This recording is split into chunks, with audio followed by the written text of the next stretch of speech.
വേണ്ട മതി എടി അത്ര മതി. മുറിഞ്ഞു അങ്ങോട്ടിരിക്കാവോ പെണ്ണുപിള്ളേ?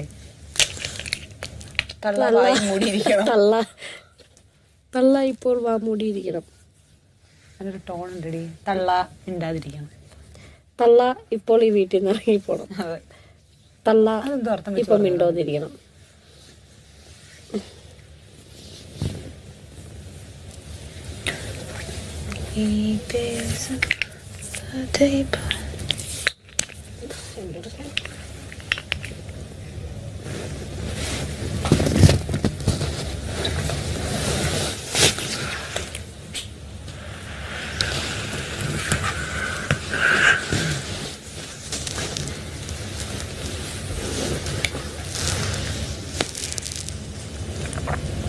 ഫോണത്താ സിമ്മൂരി കോണ്ടാക്ട് ഒക്കെ മൂവ് ചെയ്ത് എല്ലാം ഡിലീറ്റ് ചെയ്ത് ഫോൺ തന്നു.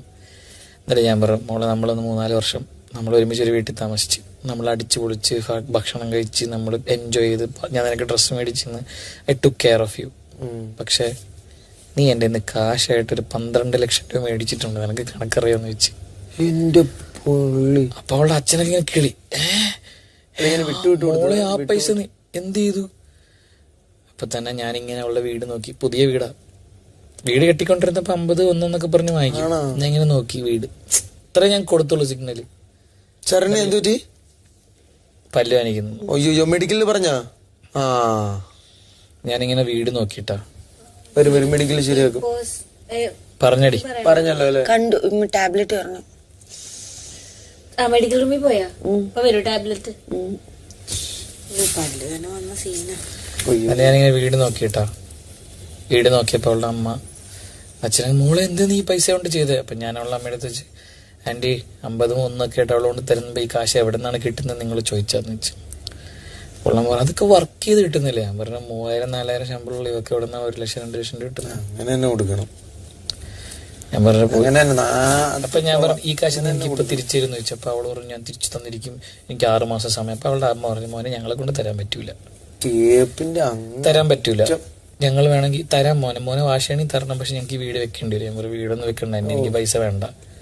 പക്ഷെ ഇവളെന്നെ കാണിച്ച പറ്റിപ്പിന് ഇവർക്ക് 5 ലക്ഷം രൂപ എനിക്ക് തിരിച്ചു വേണം. അതിൽ 50,000 രൂപ അടുത്ത ആഴ്ച തരണം, ബാക്കി പൈസ 10,000 രൂപ വെച്ച് എന്ന് തീരുമോ എല്ലാ മാസവും 10-ാം തീയതി എന്റെ അക്കൗണ്ടിൽ ഇടണം. ഈ സാധനമൊക്കെ അടിച്ച്